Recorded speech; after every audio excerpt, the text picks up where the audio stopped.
You're listening to Amazing Spider-Man Chronicles, episode 84, featuring Amazing Spider-Man number 228 and Uncanny X-Men number 157 from February 1982.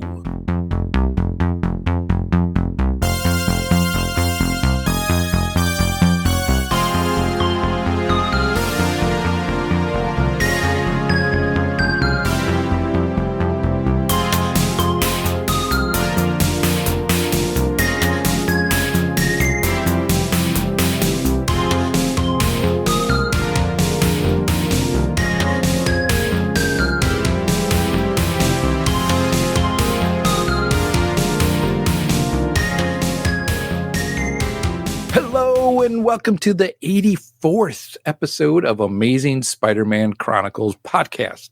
I am your host, Pat, aka DJ Christatos.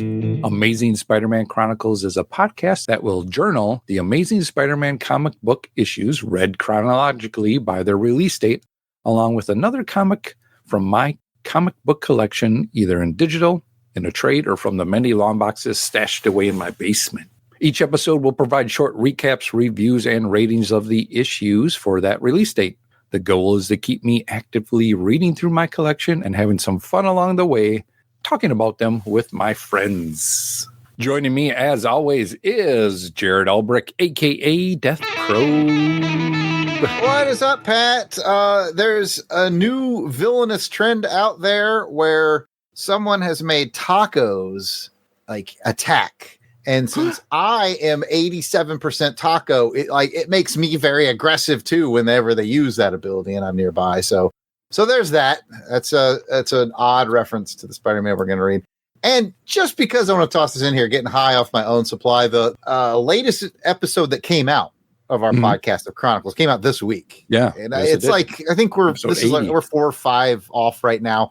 So it's been a while since I heard it, and I have to give credit to Delvin Dark Web Williams because I'm out on my walk, and we're joking about that Amazing Spider-Man cover with the vulture from all the different angles, and I made a good Olin Mills joke, and Delvin's like, ha. And then Delvin said it looked like Adrian Toombs was about to drop the hardest mixtape you've ever heard. And I'm out of my walk, and I'm just like laughing, and just a guy walking down the road just laughing. I hate giving Delvin credit for that, but I was laughing. People were looking at me strange, but it was worth it. So, yeah, long story short, the latest one of these just came out. Listen to it, laugh. Good stuff. Delvin had me rolling. Yeah. And I had me rolling when I was editing and having fun. That's the best when you're editing and it's making you laugh while you edit. Yeah. It's like, I got to go back and I got to re-listen to it again and just have some fun. And that's the cool thing about us recording them. Believe it or not, folks, we do record these well in advance. True story. So we will get to it.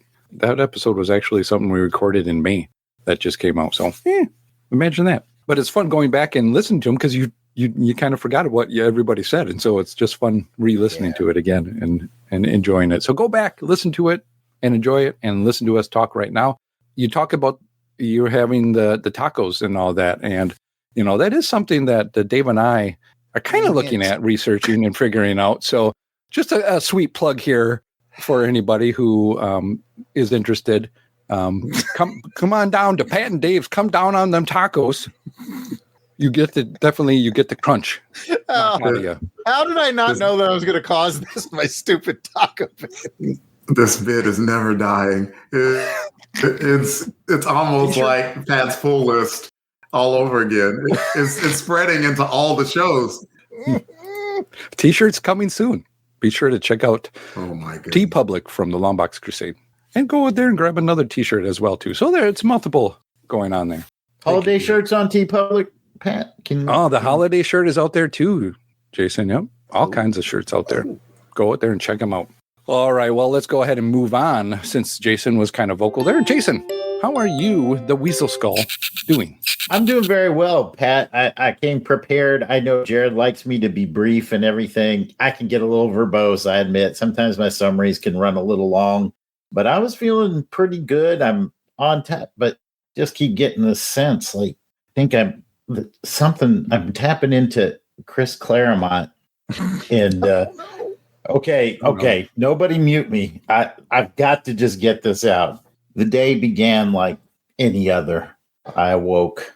I got up. The cats were scratching at the door. They were ready for their feed. They continued to scratch. I fed them, as I did, is my responsibility as the leader of these cats. The leader of these cats. Now, nobody mute me. Because I got a lot to say right here. Leader of these cats. I went out, and then I got... Oh, thank God. It wasn't even me. I didn't even do it. I didn't do it. It was Pat. I saw it. I don't know. Pat had meat face. He's still going. He's still going. Wow. That's a story for another episode. So if you want to hear more of Jason's stories, please go to Patreon and sign up for Longbox Crusade on Patreon, and you'll get the full story. And now he's coming out. He's coming out with a new series called I Yarn. And then where he did. That was it. Thank you, guys. Thank you, Jason. It's a great story, Jason. Yeah, appreciate it. All that effort that you put in there and just give it a 1. Chronicling you. That's really good. I'm glad. With that, let's go ahead and say hello to Delvin the Dark Web Williams. How are you, Delvin? I'm good, Pat. And I know it's a little bit early, but I came with gifts. Everything's retro nowadays, and I don't know. I've never asked you about it, but I'm pretty sure. I'm gonna guess in the '90s that you're probably rocking some earrings, right? So I'm gonna bring it back, and I just brought some earrings for you. Second question, not related. You don't happen to have lots of cans of Raid in the house, do you? No, not at all. Okay, good. Yeah, good. Great. Awesome. Yeah. Take these earrings, and that's it. Awesome. I love them. Yeah. Appreciate it. Yeah. Awesome. I think they will look nice on me. I'll put my earring back in and my frosted tips. Yeah. Well, I'm going to call back to episode 80 with my frosted tips. Mm-hmm. And I'll Don't be worry about those bugs. No. No, we're good here. We're good here. Nothing happens here in the basement. It's all good. There's nothing crawling around. Speaking about something crawling around here, we got to introduce our guest. And our guest today on the show with us is the one, the only Auburn Elvis. Oh, yes. Thank you, Pat. Oh, it's great to be here, to be on this side of the screen. Really cool. Wait, something. You think you're tough, punk? Huh? You think you are? Oh, yeah. Easy. Whoa. Oh, sorry about that. Sorry. I don't want people to think I'm the menace that everybody thinks I am. No, yeah, happy to be here. Yeah, looking forward to it. We are looking forward to having you on. It's going to be interesting when we get to the karma count. Actually, having you live with us for a karma count. Well, we'll get to it, but it'll be fun. That's true. I might win the betting. Well, yeah, that's true. You got a good. I like your chances. Yeah. So maybe we can look at you and you can tell us go a little bit high, a little bit low, and we can dial us in here a little bit. Yeah. I don't need that. You guys might need it, but I don't. I'm just. I mean, you sound like in case you were wondering. Spot on impression there. Spot on. Delvin's been surprisingly good at karma count, and I don't like it. Delvin's warped sense of justice matches Auburn Elvis. That's kind of the point I'm taking away from here. You might be onto something there. Well, let's go ahead and find out. Will Delvin continue to reign in the karma count, or will he be defeated by one of us, by 3 cool guys against 1 chump? Karma count chump. We'll find out. You mispronounced champ. You mispronounced champ. No, I said it right, Delvin. Yeah. Wow. I said it right. Mm-hmm. Agree to disagree. Everybody calm down. Let's do the show. Yeah. Hey, listen here, Bunky. You need to calm down. Whoa. What? We're gonna. Who's jumping straight to pork face? Don't make me go there. Don't make me say Chuckles.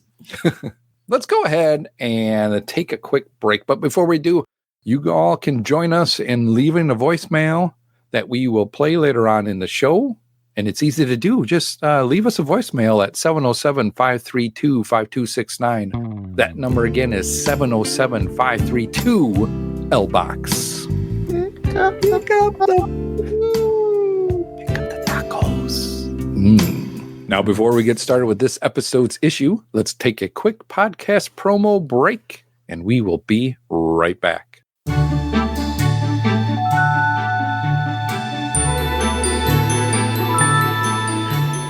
Beginning at the ripe old age of 4 years old, seeing Star Wars for the first time, I became obsessed with the movies.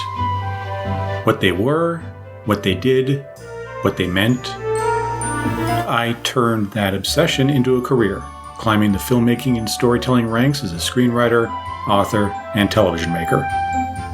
Now, I'm taking you on a journey through the cinema that defined my generation, Generation X, in the Celluloid Heroes podcast. Examining the landmark films of the era from the well-known to the obscure, to the unexpected, charting a history of cinema growth over the past 50 years, and looking forward to where it's going next.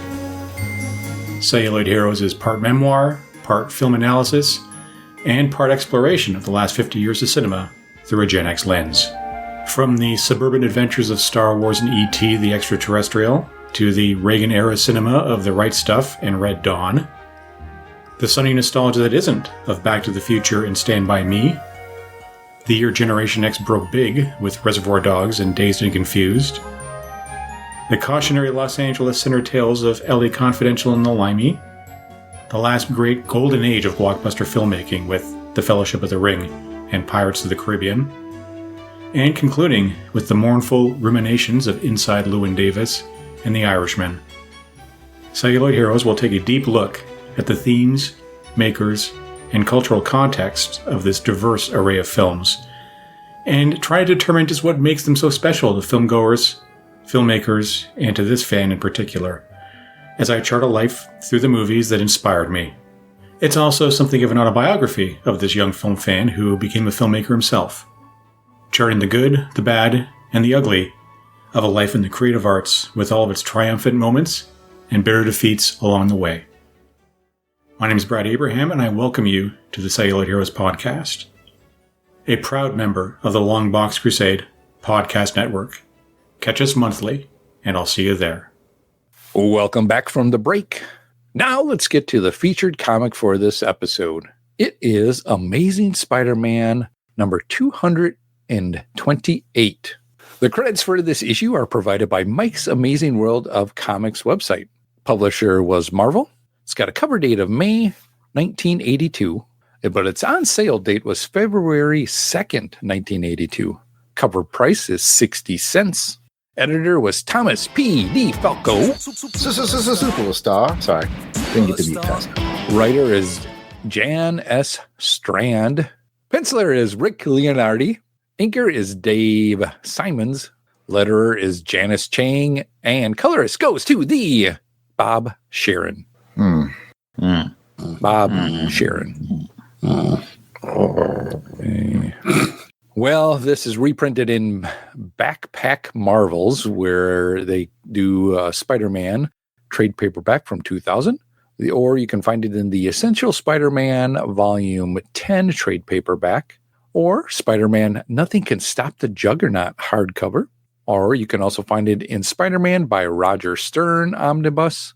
Or the Marvel Masterworks Volume 293 of Amazing Spider-Man Volume 22. Looking at the cover credits go to Michael Netzler, and the inker is Joseph Rubinstein. And speaking about the cover, Jared, give us a cover description. The Marvel Comics Group banner is green with black letters, and Spidey swings in his mint green corner box. The Amazing Spider-Man logo is black with red highlights, and it also has the webs. The main action is Spider-Man in the background, and he's swinging in to look at the dead body in the foreground, and that body has spiders crawling all over it. The cover blurb reads, "The most shocking offbeat mystery of the year," and "Murder by Spider." And now, LBC crew and Auburn Elvis, it is test time. If you have it in front of you, Delvin, I know you do, flip it over. Don't look at it. Don't cheat. Nobody look at the cover. And I want you to guess how many spiders are on that dead body. We will start with our guest, Auburn Elvis. I should probably take the cover off of the screen. I'm not going to look at it. 12. Jason's feverishly counting. Go ahead, Jason. No, I started to cheat, but then I was like, nope, I'm just going to say 8 for 8 legs. There we go. 8, 12. Delvin? 8 was my guess. I'll say 10. 10? Up to you, Pat. I'm going to go with 8, 12, 10, 13. Smart play, Pat. Now you're learning how to play this game, and you win. There are 20 spiders crawling on the dead body on the cover. So you are the closest one. Woo! All right. And with that, you know what? I'm going to enjoy as a free. I'm going to give myself some free Pat and Dave's come down on tacos. Free tacos. The non-existent product is all yours. Yeah. It does make me want tacos, though. Isn't that strange? Like, it doesn't really exist. But... Like, I would go there. I would go to Pat and Dave's come down on them tacos. I love those tacos. They're the best. They got a little spice. And anyway, that was fun to play. I guess I never really counted how many were on there and how many were there. So pretty cool. Thank you for doing that. With that, let's go ahead and get to some quick cover thoughts. And we will start with Auburn Elvis. What's your thoughts on the cover? Okay, well, as far as covers go, I don't recognize the names of either of these gentlemen who drew it, and that should tell you something. Yeah, it's not my favorite. I didn't own this one as a kid, so it's not going to get a 5. I'll just tell you that right now, spoiler. Spider-Man's got lots of definition in his body, maybe too much definition. We definitely know that that's a dead body in the foreground. It's not my favorite cover. It's not my favorite cover. Huh. All right. That's fair. We'll go ahead and go to Delvin. What's your thoughts on the cover? My thoughts are I agree with Auburn Elvis. It's not my favorite cover either. Spider-Man looks like he weighs about 120 pounds. Everything about this that just screams Rush. I've heard of Joseph Rubinstein before, but the artist, I have no idea who it is. And hey, sometimes you find that artist that you never heard and you see them. And I mean, even the most famous artist in the world is someone's first time seeing it, right? So maybe somebody saw this cover and just loved it. That is a very big rare positivity that I just gave it. And that's the best I can do. So I'm going to pass it off to somebody else. Well, I'll tell you guys, the Spider-Man kind of looks like my physique, the way I was looking in my young days, my young 20s. You can picture Pat as a weighing 120. I'm a little more than that right now, but a little winter weight I got on. You needed some of Dave and Pat's come down on tacos back then. Didn't have them yet, and so yeah, yep, yeah, definitely could come down on those tacos, and that crunch just beefs you up. You definitely the crunch is cocaine, by the way. Oh well, but no heroin, definitely none. With that, let's go ahead and go to Jason, the Weasel Skull. What's your thoughts on the cover? I don't hate it. I'll say that. It kind of looks to me as though the art team started with the body, and the body looks good. To me, that the body's what sells the cover. It's what draws me on. Like, oh, what is this? That is grotesque. You got the spiders all crawling on it. The detail on it looks good. And then they realized they had like 6 hours left to finish the whole cover. So they're like, oh crap, let's do a quick Spider-Man. Background, no background. Let's do flat yellow. Jared hinted at it. I do like the black Spider-Man with the red highlights around it. It kind of visually it's the title, it's grabbing, and it says, hey, this is kind of a dark book, which it is. So that probably necessitated the use of the yellow behind it. So there are things that work for it and things that don't work for it. I mean, it kind of looks like Spider-Man is kind of coming in about the teabag a corpse. I just thought that was a little bit weird, like the pose that they chose for him. But like I said, maybe they just got rushed there at the end. Anyway, that's where I'll leave it. It's kind of like Spider-Man's remember the color forms where you could then just kind of peel and put Spider-Man in different poses. And on this cover, you got the yellow background, and there you go with it. I do like the body with all the spiders on there. Oh, man. Reminds me of something I heard where I was I want to just stay still, let it just crawl up there. Don't let it do anything to me. It's coming. It's going to get in my maw. And, this is a Dr. No reference, isn't it? Yeah. I had to do it. I had to do the Dr. No reference there since we did that. So that's what I thought of when I seen that cover. I was like, oh, I don't want that in my mouth. Let's go to Jared. Pat, I think I might be the highest one out of all us in the cover because I think I don't have paperwork to back this up, but I think of all of us, I enjoy the horror comics more. And so I like the horror comic vibe of it. Jason mentioned, the black lettering with the red highlight, the dead body in the foreground looks good. Murder by Spider. Like, I got to admit, even though I will admit the most wonky aspect is is Spider-Man. He kind of almost looks like someone made him out of claymation, and then the dude drew him from a claymation model. It's a little wonky, but it's also that wonkiness makes it feel weird. And I think that's the vibe you want in a horror comic, like to make it feel a little weird. Yeah. And so I kind of dig it from that aspect. I like it. And I do agree. I think there might have been a bit of a rush to it, but that dead body and that murder by spider, I got to admit, as far as like spinner rack, I would stop and go, now what? This is, okay. This is not your typical Spider-Man thing. Yeah. I think I like it more than most. We'll see. Yeah. I think I just was going to say that when you were going through it, that this is one that stands out because it's so different than what we have seen in a while. Obviously this one is probably a filler, right? And so you got some filler guys on there because it's not the same cast of creators that we are normally used to. And so this one can stand out, and it had me at Murder by Spider, and I'm like, ooh, we got a little murder mystery kind of hopefully going on here. And, we kind of do. So with that, let's go ahead and get into some cover ratings. As a reminder, here on Amazing Spider-Man Chronicles, we have a rating system that is a 1 through 5 rating. 5 is you liked it. It tickled your tummy feathers. 4, you really liked it. 3, liked it. 2, didn't like it. And 1, you hated it. It ruffled your tummy feathers, or those spiders got all up in you and all over you. With that, let's go ahead and go to Auburn Elvis. How would you rate this cover? This is difficult because I scream at the radio or at my phone whenever you guys don't give a Spider-Man cover a 5. But I'm not going to give this a 5. But here we are. Funny how the tables Here we are. turned, huh? I got to take one for the team and just say, this is, it's almost a 2. It's a strong 2 that I'm going to elevate to a 2.5. And I know we can't do that. So 3, I'll give it a 3 out of generosity. Woo.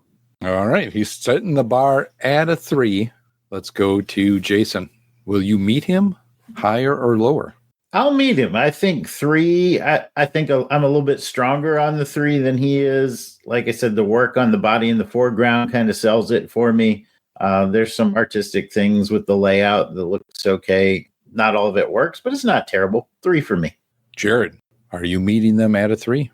First, I want to say that it bothers me that out of all of us doing a Spider-Man podcast, Auburn Elvis is the guest, and his background is the best, most spidery background, which frustrates me. Back to the topic at hand.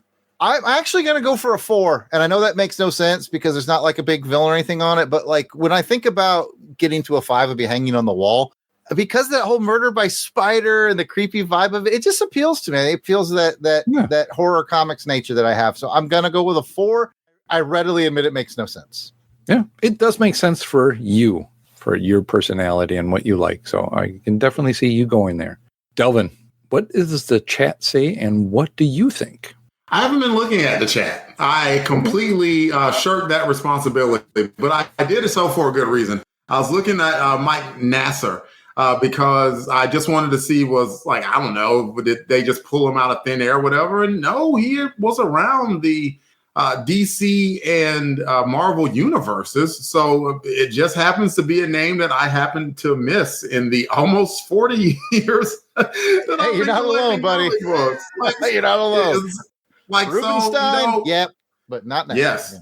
I've heard of Joseph Rubenstein, and Joseph Rubenstein often did work with Mike Nasser. I saw that a few times, but there was nothing that was just, if I said it, you'd be like, oh, because on YouTube, it says that his notable works are DC Special Series, Superboy and the Legion of Superheroes, and World's Finest Comics. So none of those 3 were books that I that I picked up like super often. So it's just not anything that I was familiar with. Maybe someone listening to this is a little more familiar with it. Now we can go to the crowd here, and Courtney Holland says a solid 4. MVP, Kathy says it's a 3. Strange that I think with how strong the dead body and cool Murder by Spider title is, I think it would look better if it filled that page with no Spidey. And I actually can agree with her on that. I know this is Amazing Spider-Man cover, but if it just had a closer up image of that and the spiders on top of it, that would look very, very creepy. And I agree. I think the spider took me out of it personally. I'm usually not like this. I mean, heck, y'all know. I mean, after years of doing this, that I've rated very few covers lower than a 3. I'm giving this a 2. I'm just not crazy about it. Like I see it, and just something about it to me just screams filler. And like, I mean, as we all know, sometimes you have to eat the filler. But like when I see the cover of that, it doesn't make me super excited to read the book. Yeah, definitely. This one definitely screams filler all the way through it. With that yellow background, to me, that's like it's like a lemon pie with the filling, lemon pie filling in the middle, just kind of filling it in there. And I was thinking Twinkie. Yeah. Yeah, there you go. Or a taco where everything is spread out. Yeah. Empanada with some nice lemon filling in there. I am going to be on the island with, boy, this is a tough one. Do I want to be there? Do I not want to be there? Got a strong range. You got 2s, 3s, 4s. 2, 3s, and a 4s. Boy, and Kathy makes a good point. If Spider-Man wasn't there, that would make this more interesting because you would start to think, is it him? Is he doing this or not? All right. Decision has been made. I am going with a 3. I guess I liked it because it does stand out in the story-wise for me. So if this is something I saw, I would know what the story is, definitely, because it's that one kind of one-off story that we'll get into. And with that means it's 3 cool guys at a 3. Then we have a 4 and a 2. Chumps. Still chumps, no matter. That's true. Ridiculous, isn't it? Yeah. It's okay. Yeah. Someone's got to be, someone's got to be cool and someone's got to be chumps. At least you're somebody. Hopefully you enjoy those earrings I gave you, Pat. Yeah. Well, we'll see how they do. Yeah. Enjoy them. Yeah. Well, speaking about enjoying something in your ear, let's go ahead and listen to Delvin as he gives us the story synopsis.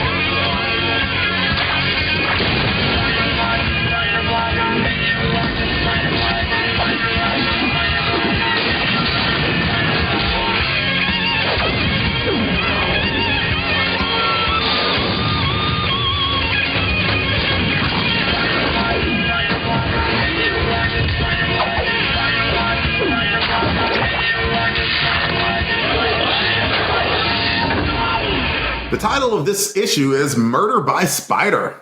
So Spidey keeps passing by this house, and he just can't shake why he's drawn to it, so he peeks around to see an old man eating a meal by himself. That's bland enough, so he leaves to find some street toughs accosting a couple, and 2 things happen at once. The old man in the house, Adlai Schmidt, is murdered by a horde of spiders, and Spider-Man, for some reason, gets really aggressive with those street toughs, overwhelmed by an uncontrollable rage. This clearly gets the attention of the Daily Bugle and JJJ, who want to find out how Spider-Man controls spiders all of a sudden, but it gives Pete the idea to go back once again to the house to investigate, since the Schmidt estate is auctioning items from the estate. Taking Deb Whitman with him, Peter gets a lead, and so he ditches Deb, again, and follows a benefactor from the estate sale, Norman Junk. Spider-Man gets distracted once again, though, to a fancy hotel and once again has to control a rage, which he fights through and uncovers an old lady nearly murdered by spiders. Spidey did notice the thing that had been driving him into a rage that was connected to earrings that the lady was wearing. Earrings given to her by a mystery guy by way of a relative. The earrings were a transmitter, and Spidey traverses the city to find the signal. The mystery guy confirms he was behind the murders and ramps up the transmitters that causes Spidey some trouble, but ultimately Spidey is Spidey and mystery guy is a dude, so Spidey prevails. Back to you, Pat. All right. Thank you, Delvin, for that synopsis. Let's go ahead and get to the bric-a-brac for this issue. We'll find out is a first read or a reread. Let's go ahead and start with our guest, Auburn Elvis. First read or reread? I'm sure I have read it, but I can't remember exactly when I read it. So what do? Do I say, I mean, that's technically it's a reread because I've read like all of them. Okay. So we'll say reread. Reread. I'll be the one guy. I know none of y'all read this before. well, let's find out. I'm going to kill the rainbow. Yes, reread. Yeah. It's a reread. Jason, first read or reread? First read for me, Pat. Jared? Actually, it's a first read for me too, Pat. Oh, really? Interesting. Delvin. It's going to get cold there on I read That Island because I haven't read it either. First read for me, Pat. Well, believe it or not, guys, guess what? It makes it 4 cool guys that never read it and 1 chump who's read it and had to ruin the rainbow. It's okay. We're not. But anyway, we're not regretting inviting Auburn Elvis right now or anything. We won't name no names. Rainbow. Read. Oh man. Ruined rainbow. Plop, plop, plop, plop, plop, plop. Plops. Of all the issues that could have gotten a rainbow, this was a likely candidate, but then you had me on. Oh, yeah, man. All right. Well, we got to have fun anyway. And let's go ahead and get to some high lows or what this. Can you redeem yourself after losing the rainbow for us? Do you got a high low or a what the? I'll say, okay, the high for me was discovering that Rick Leonardi did most of the pencils inside there. Now, this is, I guess, some of his earliest work, which some panels are hits for me, some are miss. He's definitely got a style, but I'll tell you, I really love later on when he did Spider-Man 2099. For anybody who's read the original run of that, he did like the first year or so of it, and it was just incredible. And that's one of the reasons that's the only title from the whole 2099 series that anybody ever remembers anymore. Is his art is just fantastic in that. And so you can see hints of that here and this. So that's a high for me, is seeing him in some of his earlier stuff and going, oh man, yeah, I really like this guy. So yeah, that was a high for me. I actually have a follow-up question for that, Pat, real quick, especially for Auburn Elvis, maybe Delvin, maybe Jason. I was wondering if he was a bleed over from Spidey, and my reasoning for that was he also did the 80s run of Cloak and Dagger, and I want to say their first appearance was from Spidey. So I started wondering, I wonder if he came over from that. Anybody got anything on that? I'm too lazy to use the internet. I have so many windows open. I would normally be the person in chat, so I don't know. Is Jason Lady in the chat? He normally does it when I can't, but I do remember when Cloak and Dagger showed up over in Spidey, and the style in that is very similar to this. So based on that alone, I'm going to make an educated guess and say yes. That's what I was wondering. And I love Rick Leonardi's work as well. So yeah, I'm with you on that high, but I'm not hosting. Pat's hosting. I was just wondering if he was filling in from Spidey or not. We can get back to it. Yeah, that's a good question. People in the chat can bail us out. I do remember we did cover a Spider-Man 2099, right? It was a Crusade Miss episode as well, too. Clinton brought it. Yeah. We brought it up from the basement. We looked at it and then told him to get back. It was definitely a good one that you mentioned it. So I like the connections that we're having here with artists that we may have covered and they show up again like early like this. So you're right. The art in this was fascinating, good to look at. And man, just that opening splash page on the first one of that house and all that makes it really eerie and sets the tone for what we're going to read in this issue. Let's go ahead and get to a high, low, or what the from Delvin. I was looking for some Spidey references in Rick Leonardi, and I saw one. There may have been others. So he had drawn the book, at least at one point. Maybe somebody can do some more research while I do a little tap dance. Oh, looks like we got a comment from Vinkman who says Bill Mantlo and Rick Leonardi did Spidey together. So there you go. Let's go with a low. And that low would be Pete. You know, Peter Parker's usually my dude, but like Deb Whitman again? Come on, Pete. I mean, went through the troubles. Like, I want to get her back, and she's like with that dude Biff, and Biff's a jerk, and so I'm going to invite her to this thing, and so he invites her, and she comes back to him, which means that she really likes Peter and wants to be Peter's girl. And then as soon as he possibly can was like, okay, see you later, kid. It just leaves. It's like he may as well have called her Toots. It's like, what in the world? Like, what are you doing, Pete? Like it's like, here's the bag, and here's Pete fumbling the bag. Like, just there it is. Bag's on the ground. It's all dirty now. That ants are the artwork of the mirror in that page is wonderful because you don't see Deb's face, her disappointment. You see it in the mirror, and it's just beautiful. It's really well done. Nice, and that's something I missed, Auburn Elvis. Go ahead, Pat. You bring up a good point because even she's going like, yeah, I want to get back with Peter, but I'm stuck with this guy. What's his name? Biff. Biff. Yeah, Biff. Yeah, she calls him out, and she even calls him like, I'm stuck with this guy, and oh man, she doesn't want to be with him. Yeah, and Peter's just being. He's a turd the whole time too. Yeah. He was. And he's not even under control. He's not in that angry state of what the spiders and all that. No, he was just completely distracted, barely like paying attention to her. And it's like, why did you invite her? You could have just gone to this dang thing by yourself. Like this is one of those, like, they have some series out that's like called Superman is a Jerk, and they base it off of like old school covers and stuff.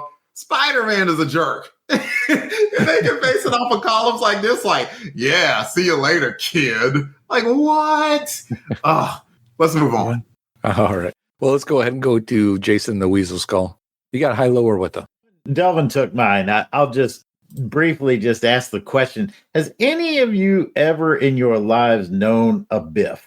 Like, I have never, ever met a Biff. Is Biff a dead name? No, Biff, can we say Biff is a dead name at this point? I've never met a Biff. Oh, you're asking for the name or somebody. I thought you meant like somebody like him. Oh, like Biff. No, I saw you looking at me, Pat. I saw you. I was like, okay. Is it anybody on the panel right now?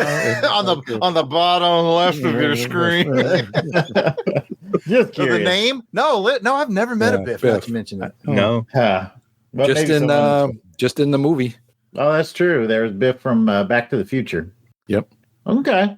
Well, I'll go with a high. I liked how at the end of the story, we don't get the name of the villain, and Spider-Man doesn't even care.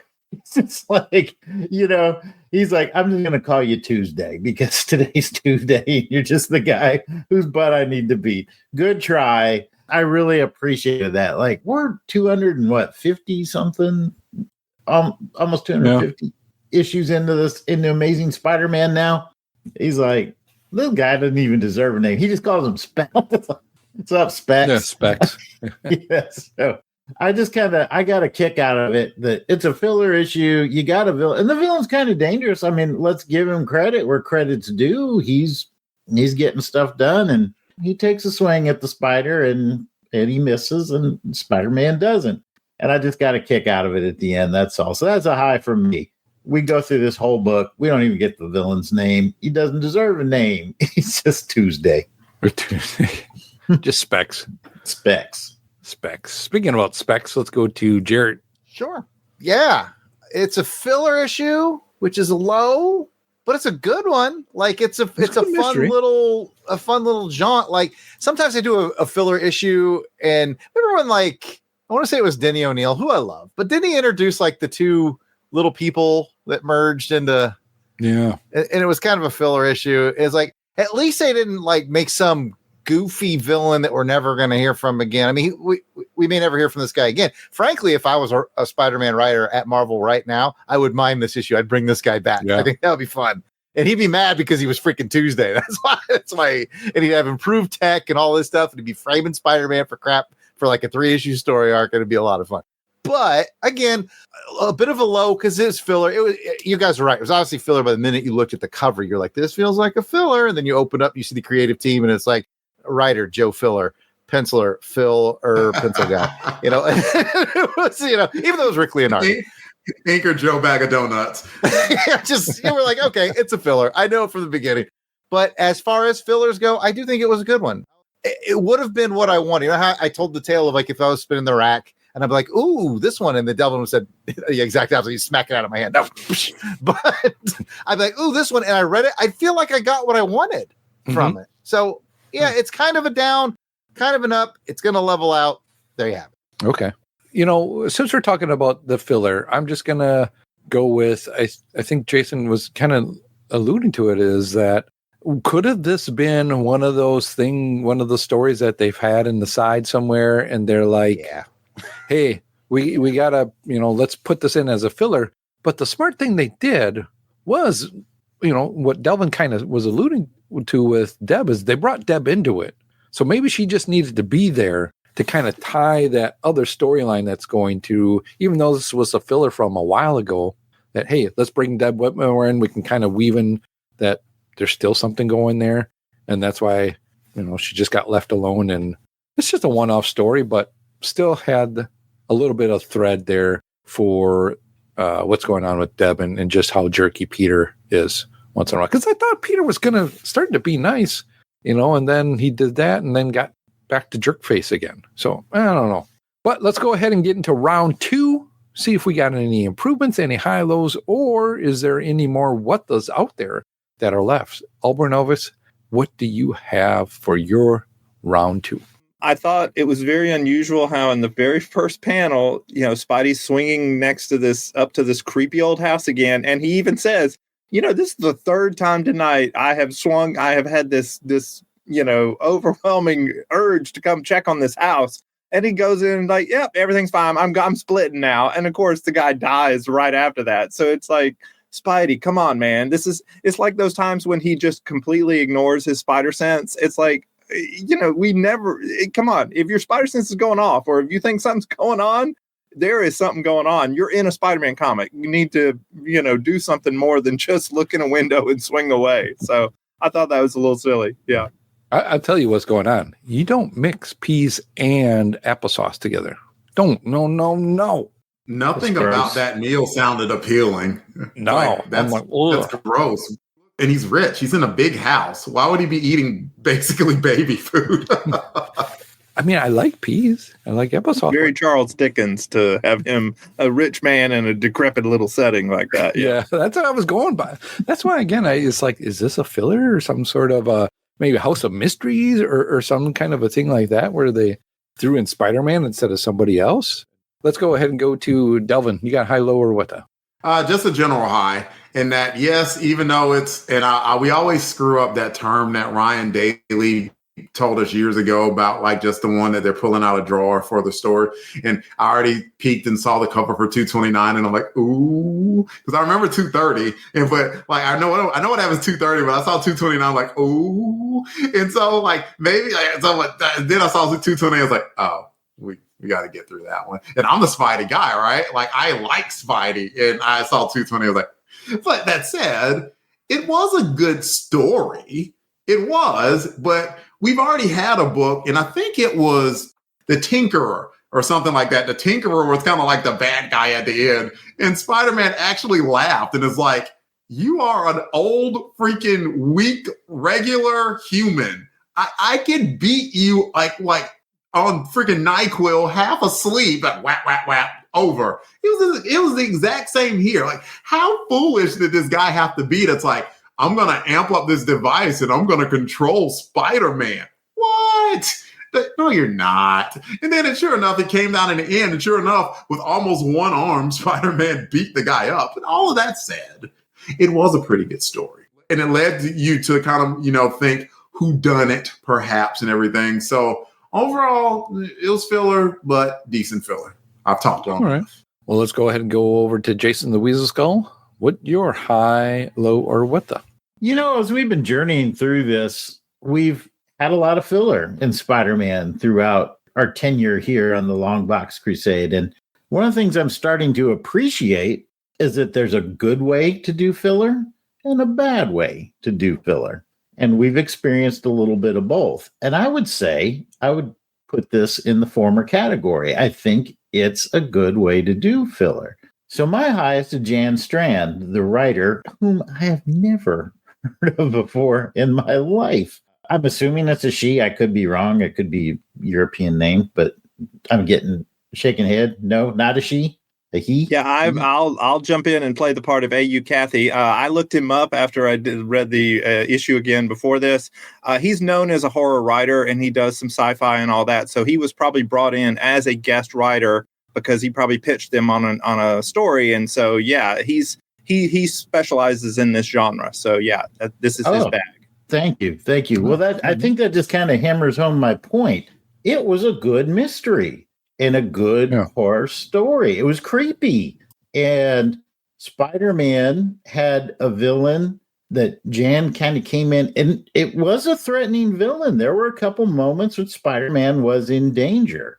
And at the end of the day, though, the writer knew his limitations and didn't leave us with trying to make a major villain like Denny O'Neil tried to do in that one filler issue. Just kind of gave us this creepy dude who likes his experiments and is willing to use them to kill people so he can make money to keep doing his experiments. Doesn't have to be incredibly complicated of a plot device for the villain. And so I thought that Jan used the character of Spider-Man smartly and deftly throughout the book to give him a good threat and to have a good resolution at the end of it and give us kind of a good creepy mystery in the middle. So hats off to Jan Strand for pulling off, in my mind, a good filler issue. Yeah, I think you're onto something. And the way everybody's talking too, I think on the story, when we get to the ratings, we'll see some difference here. I liked the mystery as well. And in the beginning, I was thinking, because they kept the guy kind of in a shadowy little effect. And I'm thinking, man, could this be Dr. Octopus for a little bit? That maybe he was trying to do something? Because the guy kind of had like a trench coat on and just with the specs and that. I'm thinking, is this Octopus kind of hiding out and just, tinkering around with, some kind of a thing that he does? Because he's got a lot of stuff to do. And I'm like, what a cool device that you could kind of control or at least make Peter kind of go crazy a little bit, and then figuring that out and then amping that up. So I was kind of on that road of him being Octopus, but it was surprised when it wasn't. Jarrett, you want to finish us off with a high, low, or a what the? I guess I'm going to finish this off with a disappointing end because I don't know that there's ain't much else to talk about in this book. I mean, it is just a filler. We've all kind of weighed in on it. The most interesting part, kind of the Debbie Whitman thing. So yeah, that's about it, Pat. I don't think there's much else to go on this. Yeah, I think you're right. I think we are all kind of feeling about the story, and the mystery is something pretty decent. But before we get to the ratings, let's go ahead and move into the silly Spidey. Was there a silly Spidey moment in here that made you chuckles? And let's go ahead and find out. Auburn Elvis, do you have a silly Spidey for this issue? Yes. The part where his spider sense isn't working at the end and the crate falls down and hits him in the shoulder, and written on the crate are the words heavy equipment. So yes, just in case you were wondering, there's a very heavy crate and they labeled it for us. So I love that. Well, go ahead and go to Jason. Do you have a silly Spidey? I like when he shined the light on him and the villain goes, "Who's there?" And he says, "I'm incredibly handsome and I crawl on walls. Need any more hints?" That was a good one too. That was one of my choices. So let's go ahead and go to Delvin. Even though it was unintentionally humorous, and while I gave him crap for being a jerk, I mean, the whole series with Deb Whitman was just comedic in how he was blowing her off. Like, what a darling antique quill. What do you think, Peter? I prefer ballpoints. Just turned it up. He wasn't even paying attention. He could have just threw 4 words out there. Kitchen, light, post, pencil. Like, what? She's not even trying. Like, I mean, an absolute phone in. Like, and not even like a cell phone. It's like what old school rotary phone. That was Pete the whole day. I was like over the Morse code, tick, tick, tick. Jarrett, what's your silly Spidey? Nothing really stood out really big to me. Usually when I finish the issue, I already know. I'm like, oh, that's my silly Spidey. But the writer wasn't for that. You squeeze it a little bit. But I had one that unintentionally made me chuckle. And it's when Spidey's running up on those cops. They're like busting in the door, and it's like mass chaos, right? Like the cops are kind of fighting Spidey and all that. And there's all people saying this, and Spidey saying that, and the cop's like, oh, he gets punched in the face. Oh, then he like grabs the next cop and throws him over his shoulder, and the cop literally says, "Yikes!" That's what his word bubble says. As one would say, yeah. I feel like the letterer was like, "Well, there's space here, so yikes." Yikes! I'll say this much, Jared. Like, if somebody just tossed me like that, I might say yikes. I probably scream or go, "What the?" The dude said, "Yikes!" I mean, has anybody ever said "yikes" in a situation? I don't know if I've ever yelled "yikes." I can't think it. I think I'm putting that in the Biff territory. Never put that in the Biff. Yeah. Does yikes come up? Like I've used it like a social situation where I've said the wrong thing, or I'd be like, "Ooh, yikes!" It was kind of funny though how like the cops were all stacked at the door trying to bust in to rescue whoever was in there, and so they're like all stacked, and then Spidey stacked at the end of the line trying to get in, and they don't even realize he's back there. I thought that was kind of. And then they pop caps at it, and the lady they're trying to save is in the room. Completely irresponsible. They had about a 108% chance of winging this old lady who had already been bitten by about 17,000 spiders. I mean, it would cure a spider bite if you killed her. Yes. For that, all I got to say is yikes. Yikes. Ugh, man. Maybe that's what he was saying, yikes. About. Maybe the cop was like, yikes. Y'all stop firing those guns. Oh man, some good points. I like it when he's fighting towards the end. He's fighting the guy a little bit and just kind of gives him a whack, swings in, kind of kicks him and boosts him forward, and he just says, "Yeah, something, Specs, for a mean, nasty murderer, you're just a real cream puff." And he doesn't even, he just calls him Specs. We know what's in the middle of a cream puff, don't we? Yeah, nice. And that's why I brought it up, because right away in my mind I'm hearing filler.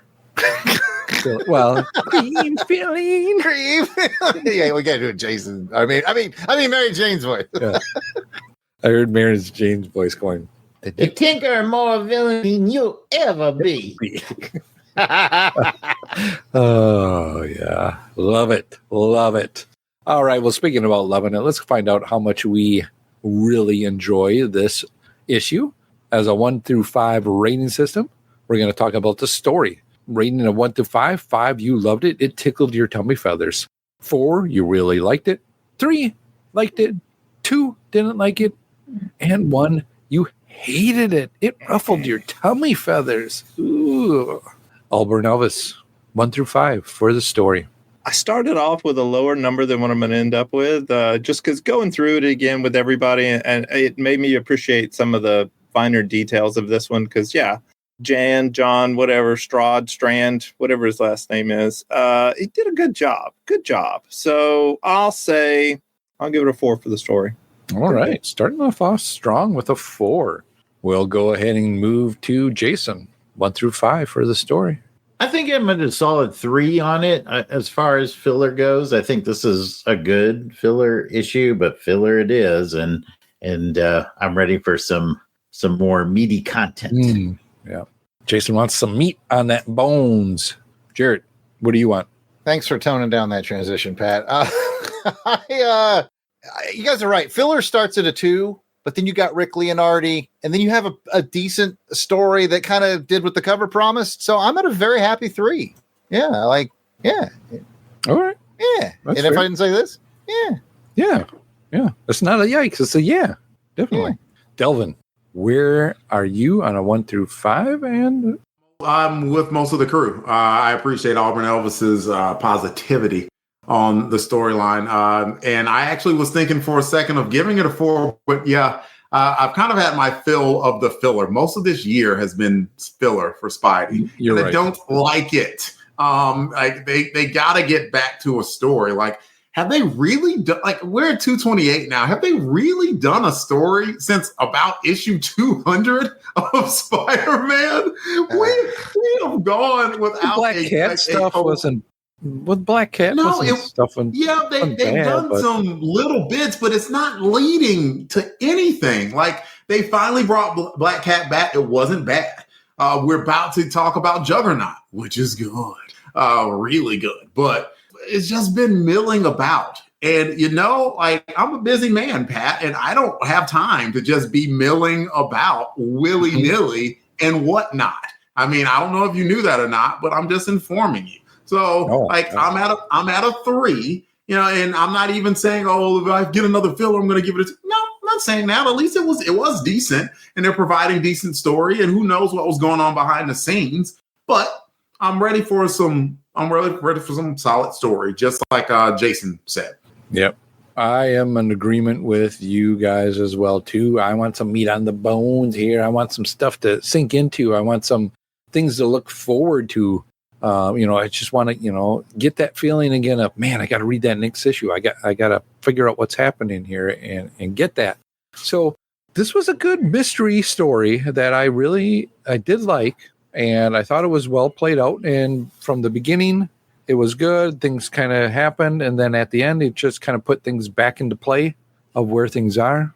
And so I'm at a 3. So that's going to leave us with 4 cool guys at a 3 and 1 chump at and a positive Auburn positive Elvis. Chump. You're not calling optimism got you on the Chump Island. Come on. That's what you get for being positive, jerk. We'll give him 1 chuckles at because he's happy. I'm gonna give a salute to Chump Island over there. That's a full-blown salute. I'm not helping any of y'all when it comes to Karma Count now. No. We all know you texted it to Delvin already. We know how the game works. Yeah. Auburn Elvis makes a good point. That's something that I really enjoy doing the show with, and doing it with listeners and the comments and things like that we have going on. When you're able to kind of, bounce stuff off and talk about the story and things like that, I can see how it bumps him up a little bit in doing so. I mean, that's what I really enjoy us talking about comics, because you get that other take and that can help bump things up for you. But with that, speaking about the Karma Count, well, let's go ahead and listen to the Karma Count for this issue. And that's brought to you by Auburn Elvis. We got to guess first, Pat. Oh, yeah, we got to do our guesses. We got to guess first, yeah. Place your bets. Place your bets. People in the chat can place their bets, too. All right, well, before we do Karma Count, let's go ahead and go around the horn and place our bets on where the Karma Count will be for this issue. Let's go ahead and start with Jason. I started going through it and trying to add it up in my head, and I'm like, well, he did really beat up those bad guys. He got accused of murder and blah, blah. So Auburn Elvis will probably deduct some here, and he beat up some cops. He did capture the bad guy. And so I started doing the math in my head. And you know what? I'm just going to put it in a randomizer. I did randomizer 1 to 100, and I came up with 15. So 15 is my guess for the Karma Count. All right. Jason's got the bar set at 15. Jarrett, high, low, where are you going to be? Yeah, I'll go 20. Got a 20. Delvin. He won the fight. The cops are irrelevant. He went to his job for a second. He was rough with the street toughs at first, even though it was against his will, but he was rough. I think it's a little bit higher than y'all giving it credit for, so I'm going to go 35. Ooh, Delvin going doubling it of the 35. So where do I fall in this one? I'm going to go 23. Pretty decent, I think. We'll see. I think he might get some cool points for trying to save the old lady and getting her to the hospital. See, I read the hint in the chat, so I didn't see it. So, but I mean, it's still a great pick because you've boxed me in. You've got basically from me to Delvin. Right? Yep. So I got some room. We'll go ahead and find out with that, and let's give it a listen. I guess I'm your karma, and I love it. I can't get enough of it. There's nothing above it. Hi, Crusaders. This is Auburn Elvis. Have you ever asked yourself if superheroes can improve their strength by working out? Well, according to the 1984 Marvel superhero role-playing game, they can, but it ain't easy. In the game, heroes gain and lose karma for how heroic their actions are. Karma can be saved up over time and spent to improve a hero's ability scores. Improving an ability costs 10 times its current score, so if Spider-Man wanted to improve his strength of 40 to a 41, it would cost him 400 karma points. And to give you an idea of how long it would take Spidey to earn that much karma, here's the karma count for his actions in this issue.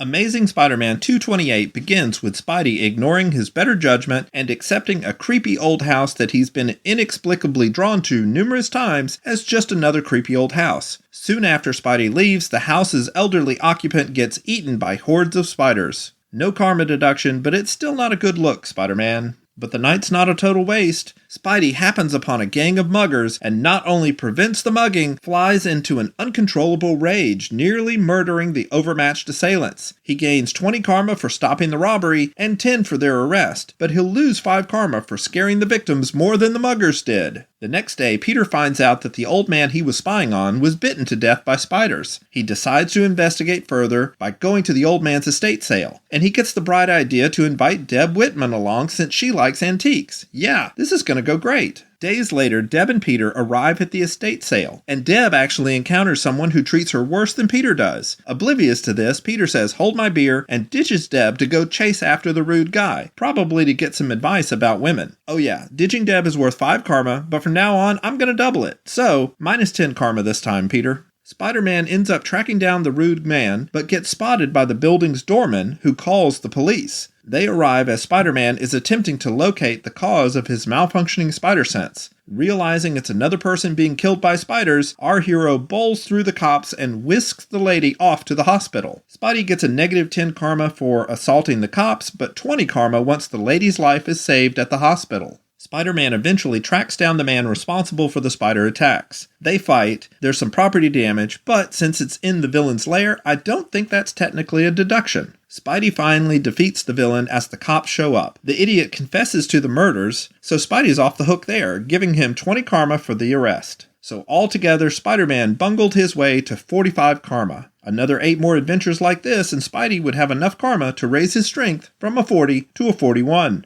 I'm Auburn Elvis. Thank you very much for listening to this karma count. Okay, Joe November, play us out with a radio frequency only spiders can hear. I guess I'm your karma, and I love it. I can't get enough of it. There's nothing above it. Everyone was nice to Delvin earlier, saying he backed me up on that last episode. Can't take it back. No take backsies. I already said it. Now, you can't be mad at Delvin. He was the only one of y'all who reasoned his way to his number. The rest of y'all were using random number generators. And what does that tell you about you, Auburn Elvis? What does that tell you about you? Basically, this is the best segment that we've ever really had on the show. Like, I just need you guys to know that, you know, I'm the best karma counter of all time. You know, I wake up in the morning. I want all the Hallies. I piss excellence. Oh man, I'm still trying to learn the system. I don't understand it. I don't know what's going on. I'm tired of losing to Pat, who doesn't even know what he's doing. So I can, if you want to set up a table for me at Pat and Dave's, come down on the tacos. Sure, I'll be more than willing. But you got to give me free tacos. Yeah, well, you see, and I can understand. Maybe that's what we can do is we can set a booth up at Come Down on Tacos. And you can say, see, I get 3 tacos, but I'm so nice in doing some tacos that gives me 2 more tacos. And we can play like addition. Raffle winners get to sit with Delvin and Come Down on Tacos. Oh, well, with that, I think that's going to bring us to the end of this part of the show. You got a comment or a question, send us an email at contact@longboxcrusade.com or make a comment on the X, Instagram, or Facebook page. We'll be right back. During the days of World War II, a group of costumed mystery men gathered together to form the first and greatest superhero team of all time. Now, fighting alongside the surviving original members, a new generation of heroes has been born, promising to uphold the legacy their predecessors created and inspire other heroes across the world.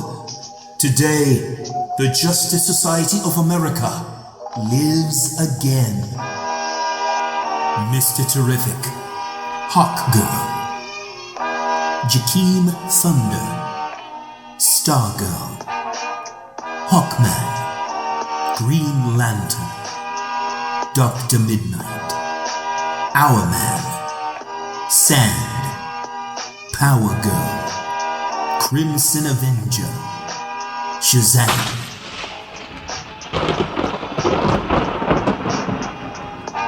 The Spectre, Wildcat, Dr. Fate, Atom Smasher, Black Adam, The Atom, Ma Uncle, Airwave.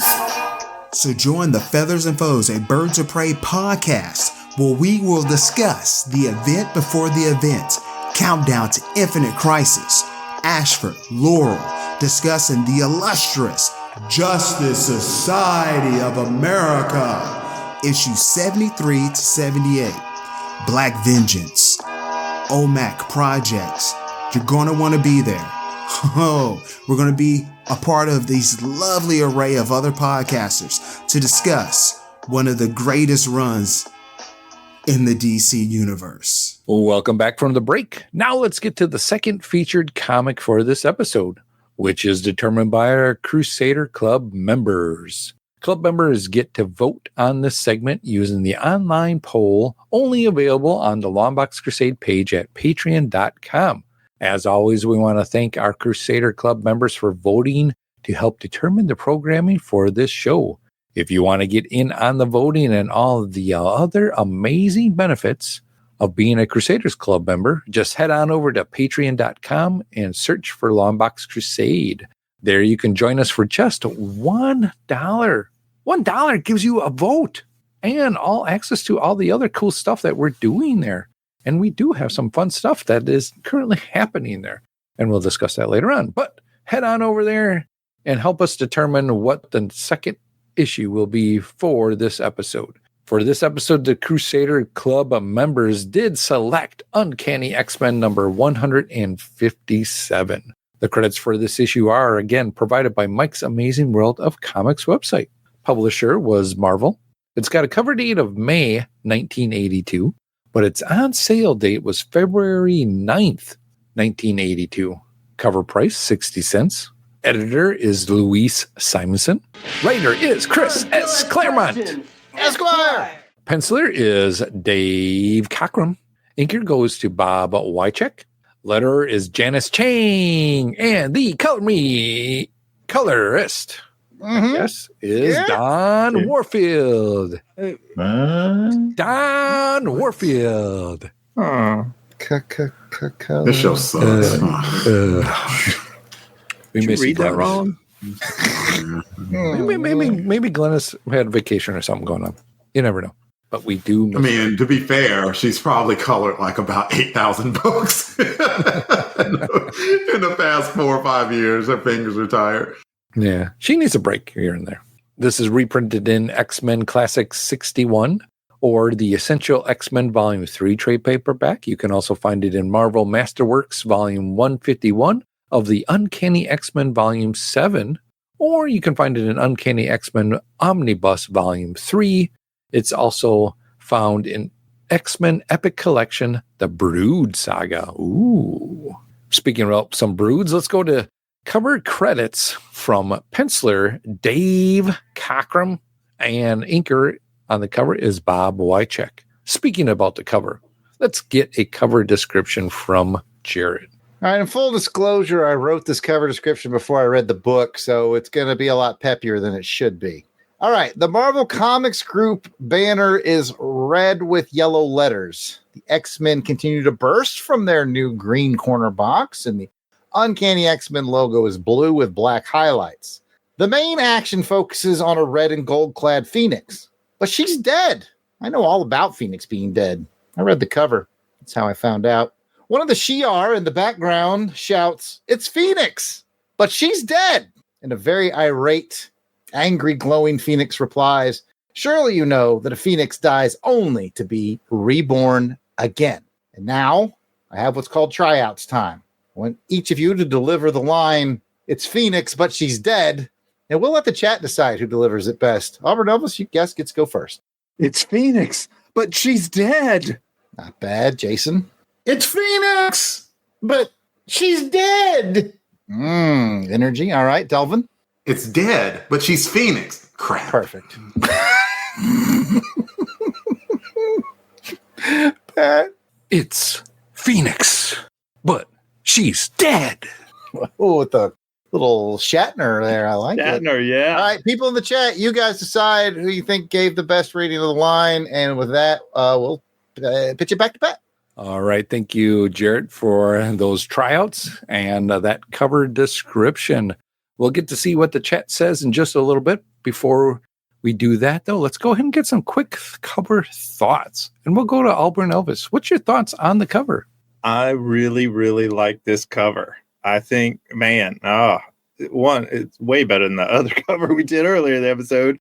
No, this is great. And I'll tell you, it works. And I know that one of the big things we always talk about is this the kind of cover you would put on the wall? And I think it is.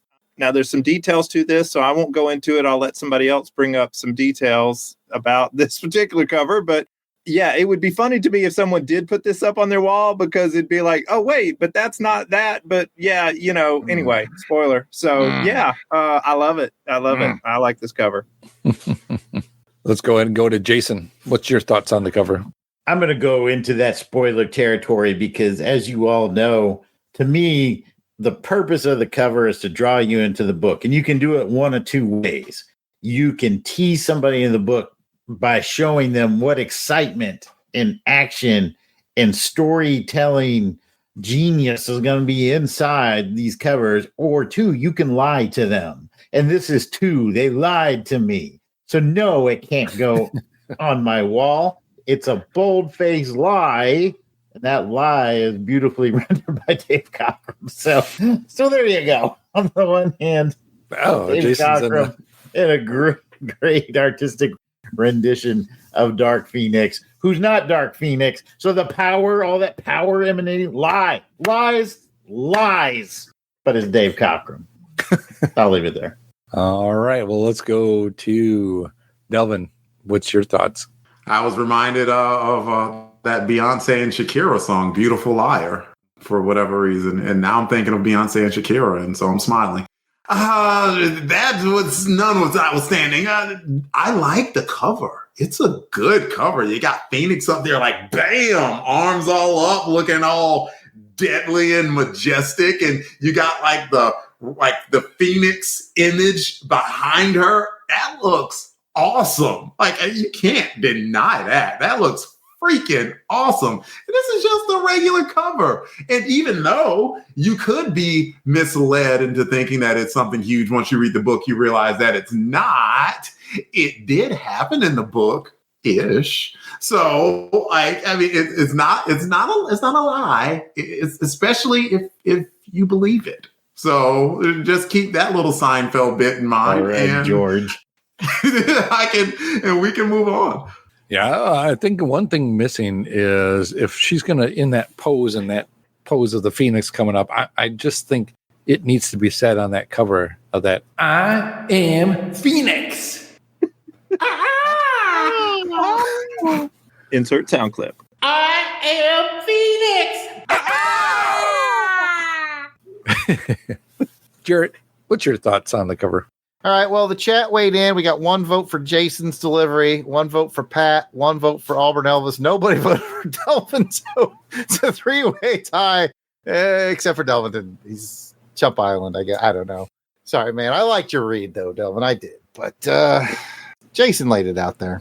We've talked about representative covers and literal covers, right? Covers that just give you a flavor. Like, it's representative, doesn't really happen in the book, but you get the flavor. You get the literal covers of a moment.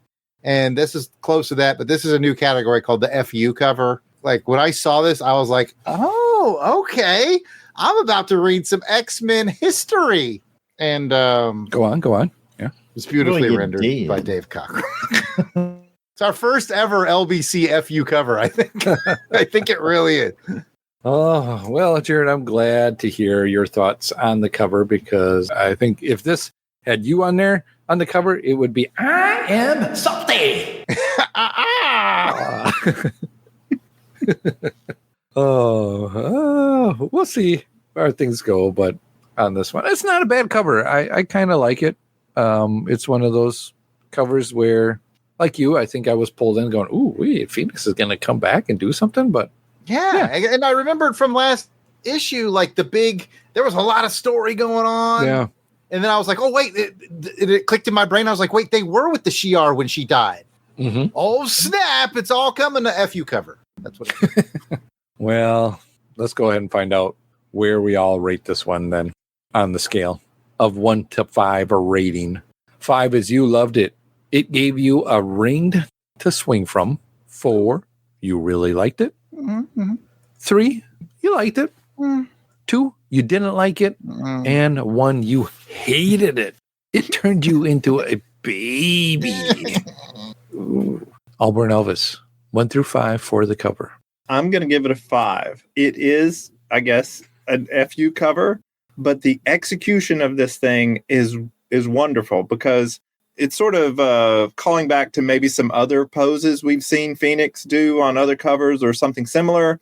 Only if you look at some of the details, normally when Phoenix is drawn, she's very, how should we say, voluptuous. She's not drawn that way here. And so you're like, okay, well, maybe. But then there's a reason because of the execution. And you're like, so to me, the details push it up from a 4 to 5. I love it. Yeah, 5. Yeah, I see what you're saying. Now that I've read it, I see. Yes, you get it. Yeah, yes. You get it now. Yeah. Okay.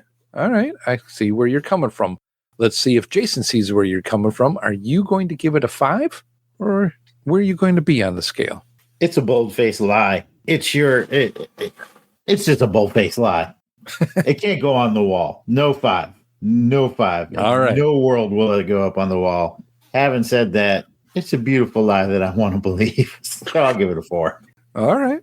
At a 4, Delvin, before we go to Jarrett, I want to get possibly a happier take. Oh, well, we can go to the crowd. Courtney Allen says having a female on the cover. I changed mine to a 5. Go girl power. Girl power.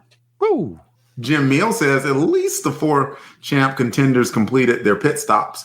So I think that was a 4 from him, I think. I'm at a 4 too. Like, I don't know. I don't like the Albrecht brothers are just salty today. It's like, oh my God, something salty in the book happened. Yeah. Oh my God, something on the cover happened differently than something in the book. And it's okay. Wait, guys. this is from the book though. This is not different from the book. This is exactly what happens in the book. Yeah, it's a lie. It is what it's happened. A lie. It's not a lie. I mentioned it. It's not a lie. It is the truth of a lie. It is the truth of a lie.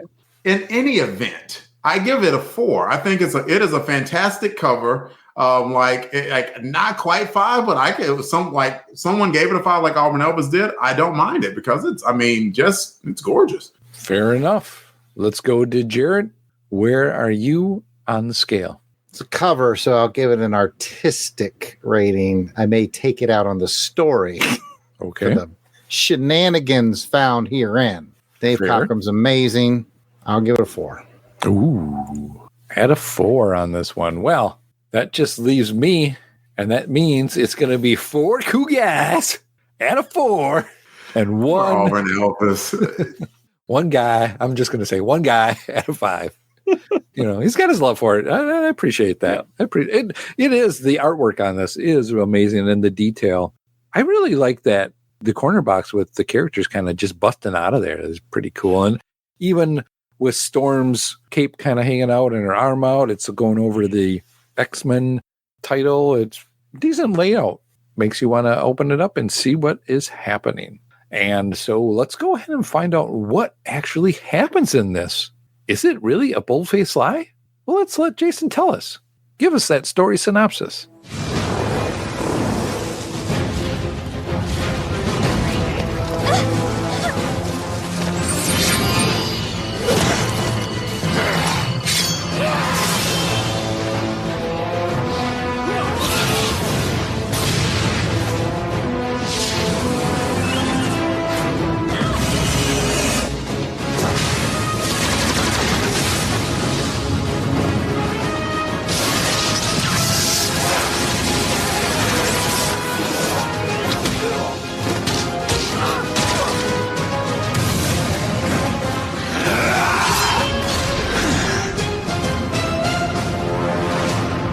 title is called Hide and Seek. And picking up where we left off, the X-Men and Starjammers have rescued Lilandra and are attempting to effect repairs on their damaged spaceship. With time running out to prove to the Shi'ar that Lilandra is alive and to halt the impending annihilation of Earth, Kitty and Nightcrawler, still being held hostage on the Shi'ar ship, concoct a desperate plan to sabotage said ship and buy their teammates some time. Meanwhile, the treacherous Admiral Samadar murders his boss and has no intention of sparing Earth. Discovering the grisly murder, Kitty and Nightcrawler execute their plan. Dressing Kitty up as Dark Phoenix, the two use the Shi'ar's fear, their greatest nemesis, to sow chaos and convince Gladiator and half of the Royal Guard to join with them against their common foe. In a battle royale, Nightcrawler, Kitty, and their allies buy the X-Men and the Starjammers just enough time to arrive, announce Lilandra's presence, and save Earth. Now, Jared, I know this was wordy, but it still has a lower word count than page 1 of this book. Verified. Back to you, Pat. That is definitely true, Jason. Definitely true. All right, well, let's go ahead and get to some bric-a-brac for this issue. Is it a first read or a reread? Auburn Elvis, did you read this? Or have you first read? It's so hard to say because I read these so many times. I'll say, and then I reread them for the episode. I'm going to say it was a first read. Sounds like you learned your lesson from the first issue. Mine being different. I'm different on just about every one of these episodes. So, yeah. Let's go to Jason. First read, reread. This was the first read for me, Pat. I bought this one fairly recently at Heroes Con, I do believe. Oh, nice. And I bought it because it had Dark Phoenix on the cover, and I was like, "Ho, this will be awesome! Return of Dark Phoenix." We'll get into that later. Jarrett, first read or reread? Oh man, I'm so tired of this Kitty Pryde story. It's a 2. Oh, I'm sorry. Did I skip? It's a first read. Yikes! You're at a 2? First read. First read. I threw you off. You did. Delvin, first read, reread. It's a read. No, it's not. It's a first read for me, Pat. I've never read this book before. I'm like, Jared threw us off. It's Jared's fault. Just like the cover, he duped us. It is a first read for me as well, so that leaves 4. Well, wait a minute. That's all 5 of us, right? It is a Reading Rainbow. Reading Rainbow. Misrepresentation Rainbow. Oh. Even if Auburn Elvis was probably a beautiful liar on that one, we still appreciate it. As I get older, they're all first reads to me again. So, exactly. Yeah. Yep. Let's get into bric-a-brac so we can see how this rainbow leads to a pot of false gold. All right. Well, good segment there, Jason. Let's go high, low, or what the. Auburn Elvis, give us a high, low, or what the for round 1. Let's see. All right. The low, I will say, as I picked up this book, started going through it, first page, okay, there's a little bit of reading on this. Second page, wow, there's a lot more text on this one. Third page, more text. Fourth page. This whole story of reassembling the ship and fixing it. Okay, sure, whatever. But I'm just the whole time I'm thinking they really could have condensed this. And if they wanted to bring in these elements of showing us that Skunk Girl was very acrobatic and showing us that Colossus still had some injuries, so that's why he's not going to be in this issue much. They could have done that in like 4 panels. They could have had him collapsing, trying to do something, and then Skunk Girl saves him, acrobatically, and then they put him in the hospital. Boom. Now let's get on with our good story. But no, this thing gets strung out. I mean, it's like, for a person who's never read X-Men ever in their lives, this would be great, I guess, to give you all the whole history. But we didn't need this much history. At least I didn't. So for once, I was like, and I hate to say this, I found myself agreeing with Jared that I'm like, there's too many words in this. This is dumb. Yeah. So it really slowed things down to start off with. And yeah, I mean, I'm looking at it right now. Yeah, these first 5, 6, 7 pages could have been condensed down to 1.5 pages, maybe. So yeah, the first part's slow, but then after that, I love it. But yeah, slow starting. All right. Jason, do you agree with that slow start? And do you have a high, low, or what the?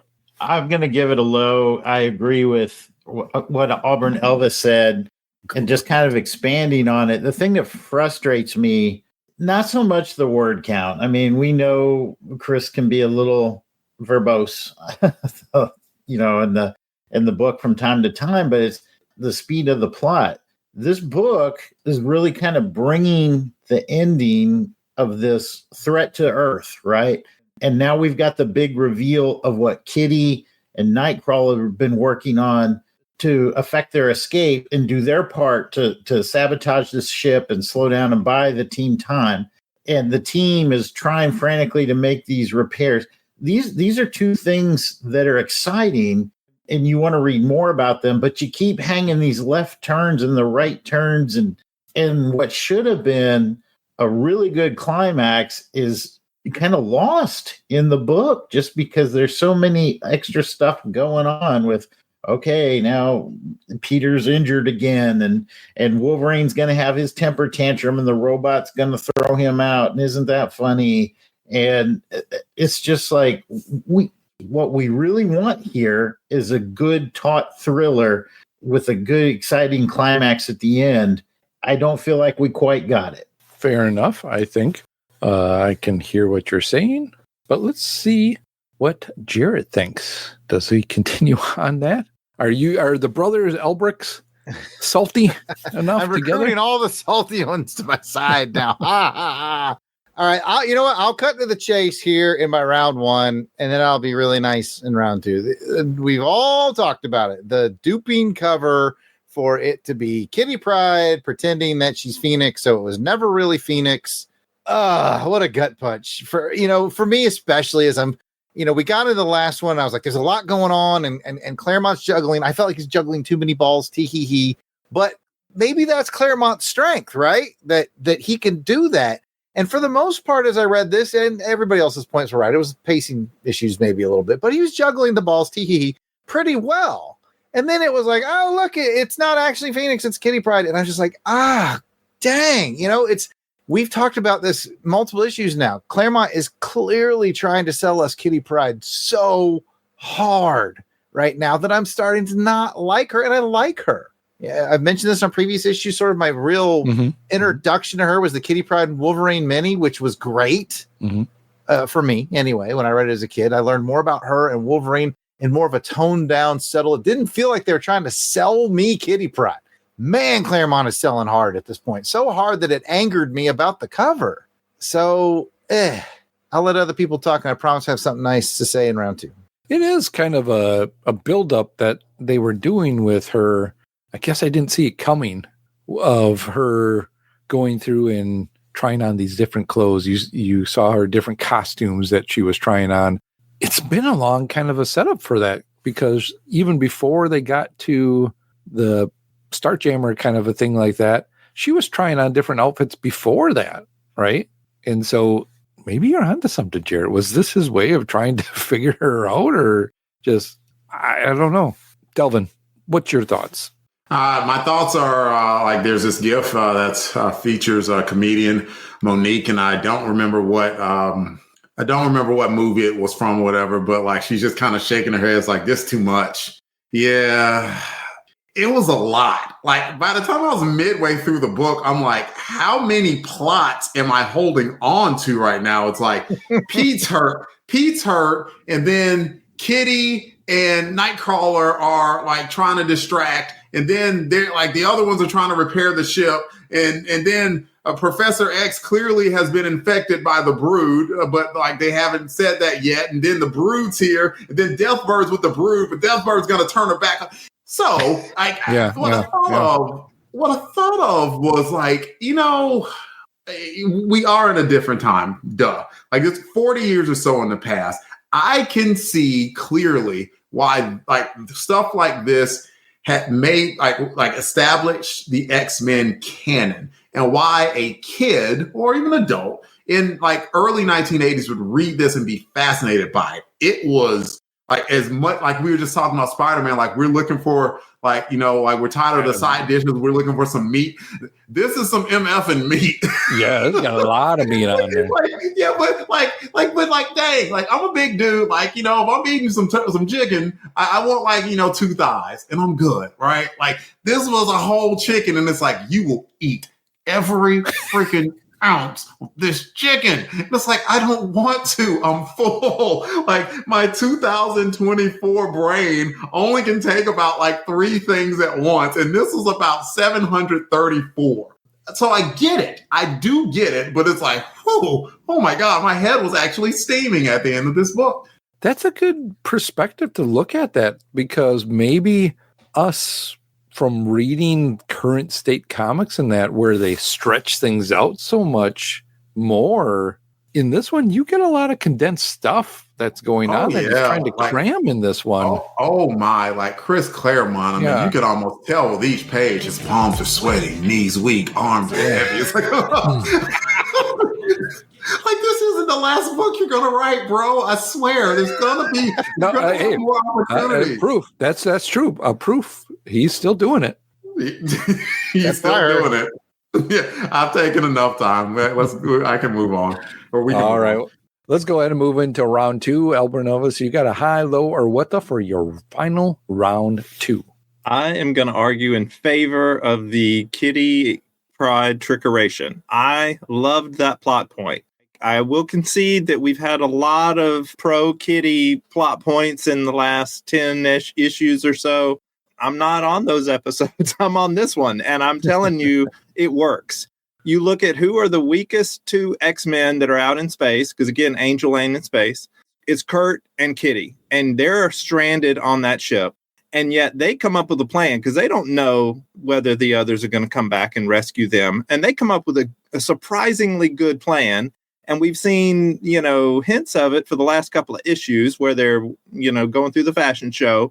And they're doing it so that they can put together this Phoenix costume and do this whole thing. And you look at it, they go from being captives to they bust into the the bridge there, set off explosives. She shows up as Phoenix, and Dern Gladiator, who is like basically Marvel's space Superman, is stunned, and they're all scared. And it works. Their plan works like a T. And they go from being captives to now they get the whole Imperial Guard on their side. And they actually take over that thing before the rest of the X-Men even show up. So I loved it. I don't care that it was a trick, because it wasn't a trick on me. It was a trick on the evil people. I love it when they trick the evil people. So all that to say, loved it. It's just shame that we've had so many of these Kitty plots. But again, in this issue, it worked. I loved it. Except for that whole she might be vaporized thing. Oh, yeah. that actually went through my head. That'll be the cover of next week's or next month's issue. Well, one thing that went through my head to his point when he said, because Gladiator is Space Superman, right? He's bad. He's a bad dude. Like, what if his first instinct was, oh crap, it's the Dark Phoenix. I gotta hit her with all I forgot. Kitty Pryde becomes a stain on the back of the issue, and that is it. I was like, that is a gamble, girl, but all right, it paid off, I guess. Yeah. No, you're right. I think they went from being captive and captors to being saboteurs, right? Got it in there. Yeah. Slipped it in. Which was good, though. It kind of paid off on what they were trying to do. And it was a slow build up to that, knowing that, you know, she was phasing into, you know, the trickery of, I'm just trying on costumes, but she was actually getting into the computers to really see what was happening. So I like that part of it. So I feel like Jarrett, when it gets to the space stuff, is like, I just don't understand some of these characters and what they can do. And just, it gets a little more wacky for me. And I don't know why. Maybe because I just can't, I don't feel like. It feels like Claremont's making up character names on the spot. He's like, look out, Starbolt. Yeah. Moon laser. Nothing really grounded, right?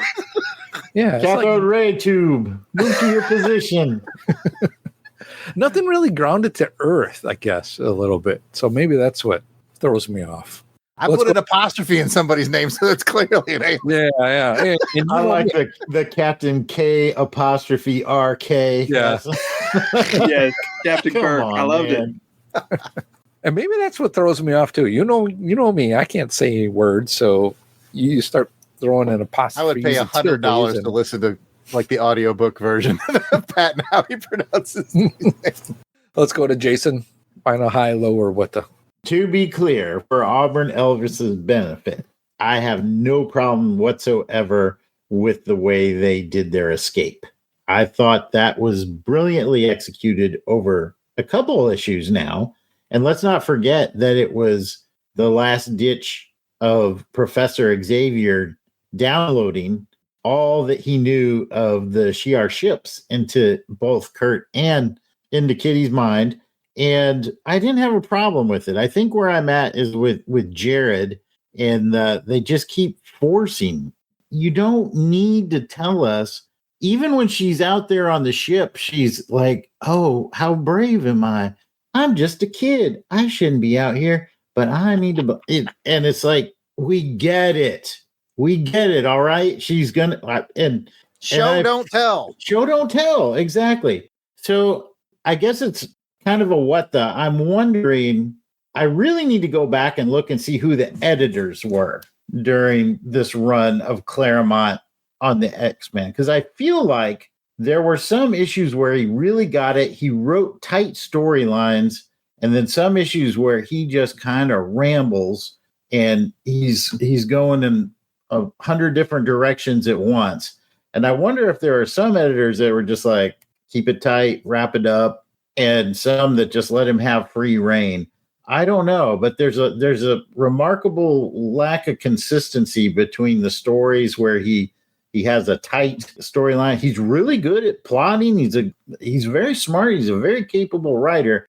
I'm wondering if it's not the editing that's switching back and forth, and I need to go and investigate that a little more.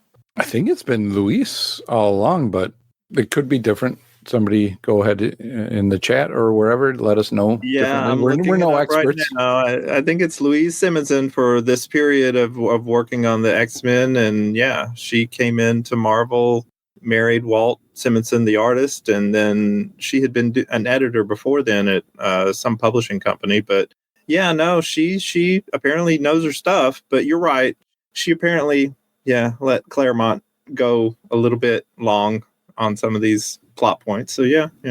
Thanks to my work over at the Indiana Jones Chronicles show I'm doing, she's also editing that. So I bet she's editing multiple books, and that might be what we're seeing, Jason. Like she's trying to get the Indiana Jones book off the ground. So she probably is focusing on that and going, Chris, just okay, you can do what you want. I bet that's part of it. That's just guesswork, though. I don't have paperwork.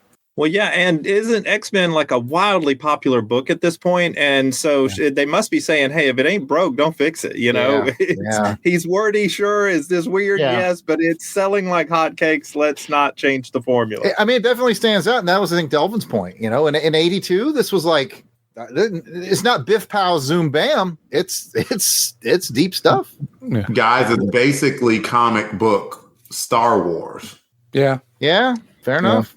Wait, how would you know, Delvin? Somebody told him that. Osmosis. Okay, good. Oh, man. All right. Well, who's left here? We got Jared and... I don't know. Are we done? Jared's Jared.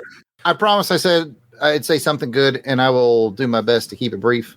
Once again, I read this in the essential, black and white, inks only. And oh my gosh, y'all. I mean, we know Dave Cockrum's a genius, but Bob Wycheck's inks on this. You've heard me say it 100 times.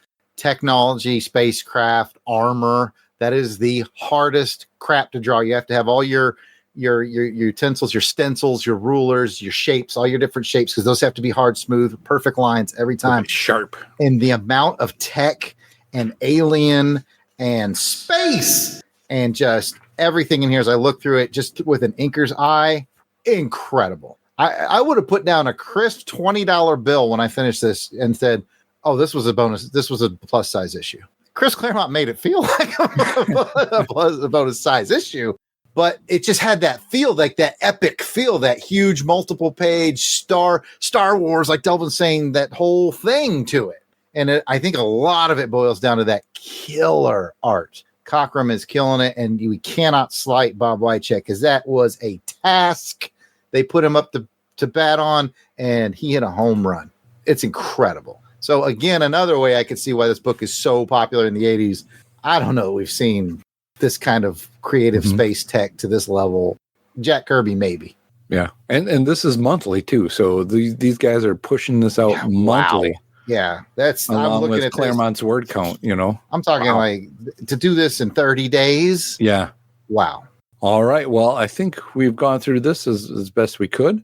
Let's go ahead and find out who went the extra mile in this one. And we'll start with Auburn Elvis. Who went the extra mile for you in this issue? I'm going to give it to Kitty.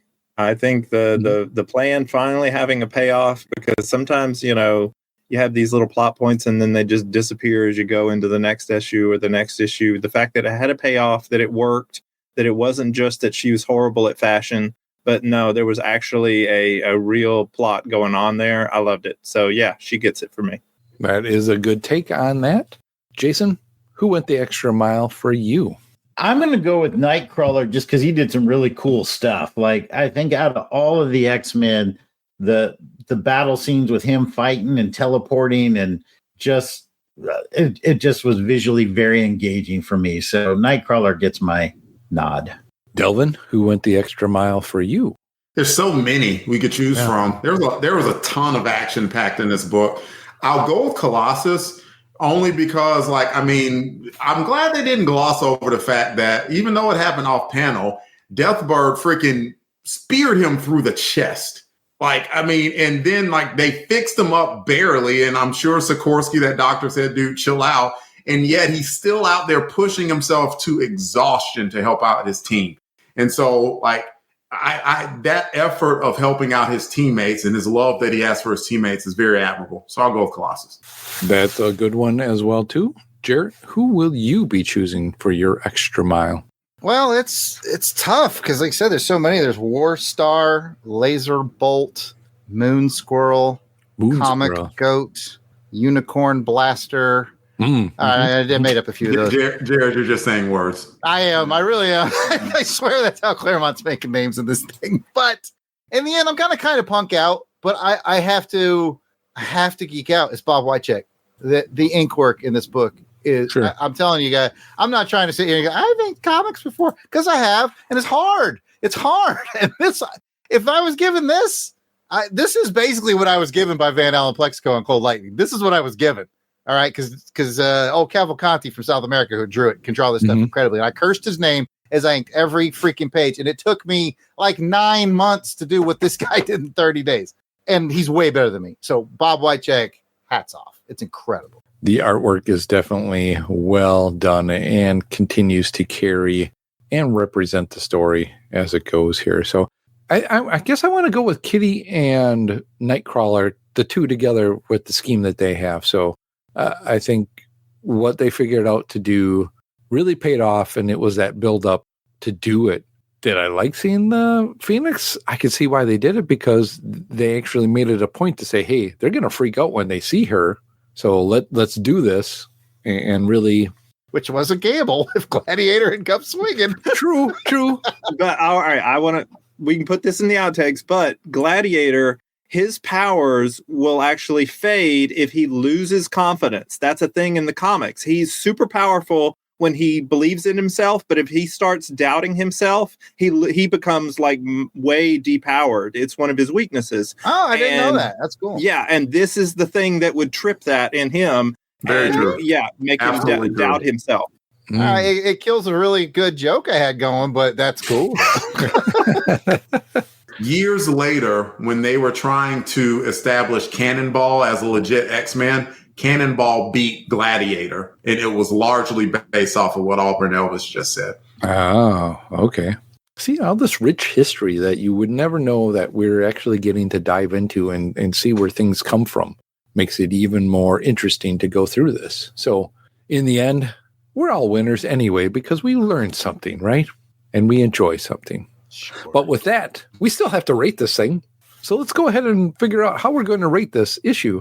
Story on a 1 to 5 rating. 5 is you loved it. It gave you a ring to swing from. 4, you really liked it. 3, you just liked it. 2, you didn't like it. and one you hated it. It turned you into a baby. Oh. Auburn Elvis, 1 through 5 on the story. Yeah, I'll give it a 4.5. What? Nope. Pardon? What? Anybody? Huh? What? Huh? No. All right. I'll take off a half point. Because apparently we're never going to see this Professor Xavier guy again. He's dead almost, or brain dead. So, He's dead. So yeah, I kind of like that guy, but we're never going to see him again. So I lower it to a 4. I thought he had a cool outfit on. Kind of cool looking. We'll see what happens with him. Jason, where are you on the story? I'm a 3 on this one. I wanted it to be a 4 or even potentially a 5, and it easily could have been. It just was a mess. There's a lot that I liked in it overall, but it just was a mess at the end. Delvin, where are you? We will not be leaving Auburn Elvis alone the entire Amazing Spider-Man Chronicles here. I'll give it a 4. It was a lot. Like it was an absolutely, a lot to take in, yeah.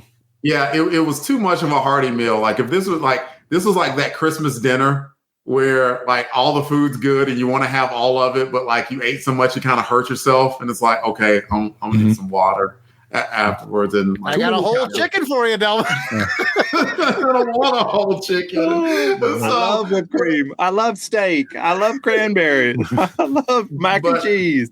But the important thing here is like, I mean, I just want to reiterate that I do understand why this is a stuff of legend because of all of these things that are introduced.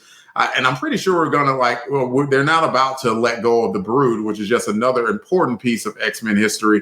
But a lot of things were introduced, even though it was ridiculously packed, I still will give it a 4.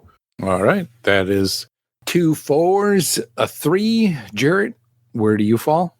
Man, I came into this looking at this cover thinking I might be popping a 5, which I rarely do on the show because really? We're going to do some landmark stuff, and then rug pulled out from under me, and I was bitter. But in the end, really strong art.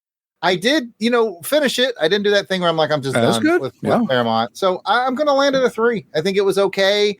I agree with Jason a lot too. Like it just had a lot of promise, and I think if he had it to do over again, knowing what he knows now, I think he probably could have got that to a 4 or 5 for me. But hey, it's 82 and he's a young man. So that just leaves me, and I'm torn right now. Do I want to stick with the bit of putting Elvis in a corner and putting him off on that island, or do I want to agree with him? Well, with him. I'm on it with him this time. Yeah, you're on it with him. So in the end, talking about it with everybody, I really liked it. It was a good story where you got some finishing on it. I think, was it long in the tooth? Yes, I still liked it. So I'm at a 4. So that'll bring 3 cool guys at a 4, 2 salty chumps at a 3. Salty. Like a 5 monkey. Oh, but with that's going to bring us to the end of this part of the show. You got a comment or a question? Please give us a call and leave us a voice message. We love to hear from you. Give us those voice messages. We want to hear them. We want to play them. And we will do that at the end of the show. But leave us a message at 707-532-5269. That number again is 707-532 LBOX. Pick up the phone. Pick up the words. Salty. I gave it a 3. I gave it a 3 in the cover of 4, I think. I know. What's just surprising? I'm still angry, though. I'm actually surprised that where you're at on that. Anyway, we will be right back. My name is Jesse, a Trekkie. A radiation wave hit and I got shot through a wormhole. And now I'm on some distant corner of the galaxy on a podcast, an index show about a strange science fiction series. Help me, please. Is there anybody out there who can hear me? I'm co-hosting with an insane Farscape fan. I'm doing everything I can. I'm just looking for a way home. What the Frell, a Farscape podcast. Available only on the Council of Geeks podcast network. Welcome back from the break. Now let's get to the feedback part of the show where we share your comments, emails, questions, and shares in a segment called Crusader Comments. We're thrilled to kick off these comments with special shout outs to our Crusaders Club members. These are the fine folks that have joined our crusade. They enjoy early access to special LONGBOX episodes. voting to help determine show content, and so much more. So these are the folks reaping the benefits and giving some much appreciated support to the show. Alan W. Wright. And Helica Wolf. Auburn Elvis. That's me. Bill Beer. Billy D. Bradley DeLoe. Braxton Underwood. Carrie. Clinton Robinson. Captain Entropy. Clark Westfield. Dave Collins. Battle Wagon. Eric Hodges. Eric Porter. Ezra Gallo. Gary V. Gene Hendricks. George Meal. Gerald Green. Heinz K. Jason Keene. Jason Lady. Jeff Pollier. Jeremy L. Jim Jarman. I hope you like Jim Jarman too. Jim Meal. Joe Man Conan. Joe Thomas. Dr. John Watson. Josh Strickland. Candace Ward. Captivating Kathy Bright, the MVP. And I think he's in the chat, Matt and Lizzie Passo. Mark Ross. Maxwell Traver. Michael Minton. Miranda W. P.D. Devins. Paul Hicks. Rick of Jeff and Rick Present. Ronald Easterday. Rob Morgan. Samantha Maney. Sean Urbanski. Me, apparently. Spidey 67. Spread Sheets. Steve Cronin. Tim Price. Tony Pennington. And Toronto Cop. If we missed anyone on our list, we apologize. Keep in mind that we record these episodes well in advance of release. So if you're a recent addition, we should be adding you soon. But still, no worries. Just let us know that we missed you by sending an email to contact@longboxcrusade.com and we will get it straightened out. As a reminder, you can become a Crusaders Club member by heading over to patreon.com/longboxcrusade. For as little as $1 a month, you'll get access to the amazing world of the Crusaders Club. Come check it out. Don't have any extra scratch lying around, but still want to help us out here at LBC headquarters? Please take a moment to write a review wherever you listen to this podcast. Even if you just want to keep it short with just star ratings, it helps raise the profile of the show, and we will share your review on the next show. For now, ladies and gentlemen, we don't have anything for last episode because we just put it out. So we will be coming back next Amazing Spider-Man Chronicles with stuff from episode 80, and we'll talk about it then. But for now, voicemails. Let's talk about that. You can call us and leave us a voicemail that we'll play on the show. This is for Amazing Spider-Man Chronicles, episode 83. You guys told me to call in and leave you a message about Spider-Man and X-Men. And so I am. Those comics rock. Thank you for what you do. Goodbye. Leave us a message at 707-532-5269. That's 707-532-LBOX. Pick up the phone. Get up. Pick it up. Or leave us a message on Spotify. Leave us a message on any of the social media outlets that you can find LONGBOX CRUSADE. We'd really appreciate it. And thank you to everyone for the likes, shares, follows, and comments. We appreciate your friendship and your help in spreading the word about this podcast. And that is the show. Be sure to check out the website, longboxcrusade.com, where posts are made for journaling this crusade. I want to thank our guest, Auburn Elvis, for joining us from the Crusaders Club, and from Karma Count, Jared, Jason, and Delvin as well for joining me on this episode, as well as everybody in the chat. We do appreciate it, and we have so much fun seeing all the chatter that's going on. There's so much chatter in the chat that it's its own thing itself, and we do appreciate it, and what a great group that there is. Before we go, let's go ahead and find out where the listeners can find us on the internet. We will go to Auburn Elvis. Where can people find you on the internet? Well, Pat, if listeners are on the internet and social media, and if they disparage Peter Parker, they won't have to find me, because I will find them. Facts. All right. Well, let's go ahead and move to Delvin. Where can you be found? You can find me on Instagram or Threads, Delvin Ray. What about you, Jason? Find me on Facebook, Instagram, and Threads, all at Jason Ulbrich. What about you, Jared? I am at Peter Parker Sucks. Oh, hang on. I am at Yard Sale Artist at X, Facebook, and Instagram. And actually, I'm also a big fan of Peter Parker, but I feel I've misstepped in the past. Pat. Well, Jared, I'm glad you asked. You can find me on the X at Christatos01. And if you want to interact with us live via chat and be entered to win some cool free stuff on our live raffles that we do, join us on our next episode of Doing It live stream on YouTube, just like we're doing it right now. It's every second Sunday of the month, 3:30 p.m. Central Time. Go and check out LONGBOX Crusade on the YouTube. Please, we're moving up. We just need some more. Let's get us to the road to 500. It's the road to 500, everybody. Woo! Tell your friends, tell your sister and your mother too. Get out there and subscribe and like that. Down and you know just what to do. Exactly. You know what to do. You hit that button. Music, we can use it and we can dance. We don't have keep it going. Jason's just gonna keep singing. Just close out with romance. No romance. Oh, son of a. Hey, thank you all for being here. See the fun that you're missing out. Go ahead and join us and like and share. We do appreciate it. Again, if you got a comment or a question, send us an email at contact@longboxcrusade.com.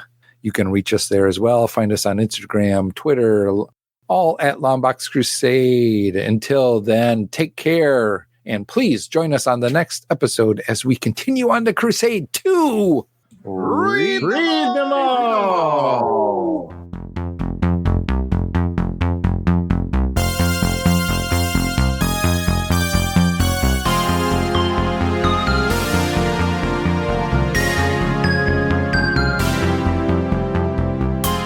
The intro music is provided by musical genius Joe November. Check out his SoundCloud at JOSEFLIM99. You won't regret it. All songs, song clips, and characters discussed are copyright of their respective copyright holders, and no infringement is intended. We are just fans that like to share our love of comics. Outtakes. We're creeping up to 350 followers, which, in the land of YouTube is a drop in the ocean, but it means the world to us. So if you haven't followed us, please do. It costs you nothing unless Pat sends you a bill, which he might, but we'll see. Yeah, we'll see. That's got some added costs. Yeah, so I have to run that through HR. So Laura, I haven't seen her in a while, so it may not get done. Her annual review is looking bad. I'd report her to HR, but it's vicious. It is. Let's see. We want to say, hey, Vinkman. I don't think we said hi to him. Jim is in the chat as well. AU Kathy is there.